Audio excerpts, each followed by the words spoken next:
Edinburgh Castle.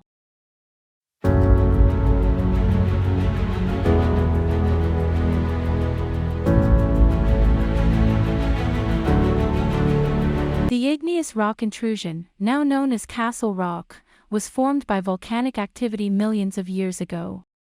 This plug was more resistant to erosion by glaciers at the last glacial maximum in comparison to the surrounding bedrock, leaving the famous defensive site we know today.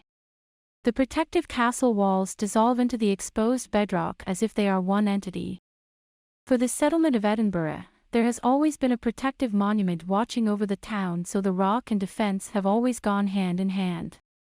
The settlement built up around the site of Din Idin, a fortress on the rock and thriving Roman settlement. It wasn't until an invasion by the Angles in AD 638 that the rock became known by its English name, Edinburgh.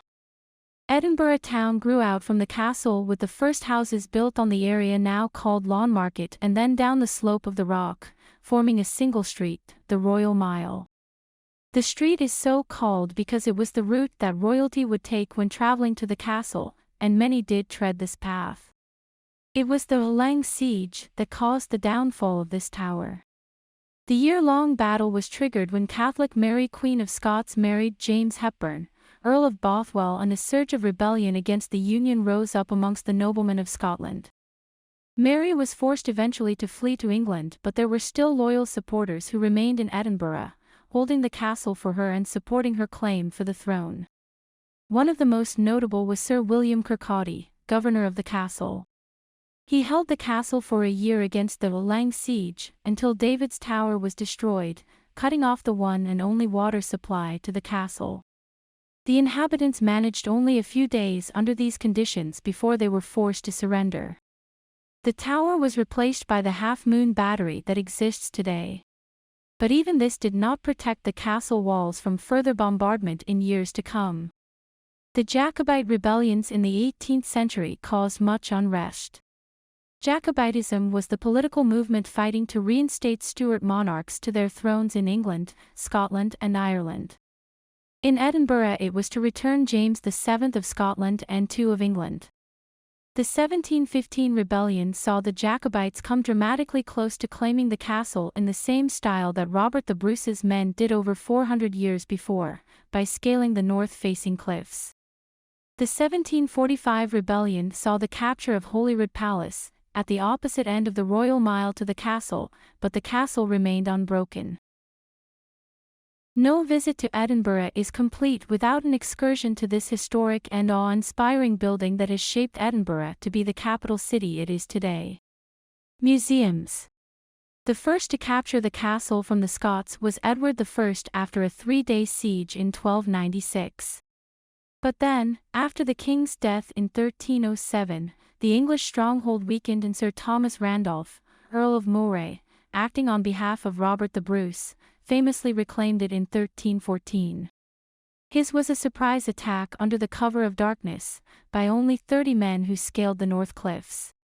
20 years later it was recaptured by the English, but only 7 years after that, Sir William Douglas, a Scottish nobleman and knight, claimed it back with a surprise attack by his men disguised as merchants. It became Scotland's chief royal castle in the Middle Ages, taking the role as headquarters for the Sheriff of Edinburgh. Military troops were stationed there, along with the royal gun train, and the crown jewels were stored. It was King David I who in 1131 constructed some of the impressive and formidable buildings we see today. The chapel, dedicated to his mother, Queen Margaret, still stands as the oldest building in Edinburgh. It survived a continual series of damage during the Wars of Scottish Independence with the Old Enemy, the English. Before she became married to James Hepburn, Mary gave birth to James VI in 1566 to her previous husband, Lord Darnley, who also became James I of England in the Union of the Crowns. It was then that the Scottish court departed from Edinburgh for London, which left the castle with only a military function.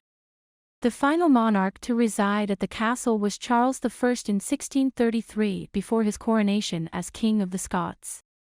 David's Tower, built in 1370 by David II, Robert the Bruce's son who had returned to Scotland after 10 years in captivity in England, was built as part of the reconstruction of the castle site after the devastation during the Wars of Independence. It was enormous for a building of the time, 3 stories high and functioning as the entrance to the castle. It was therefore the barrier between the attack and defense of any battle.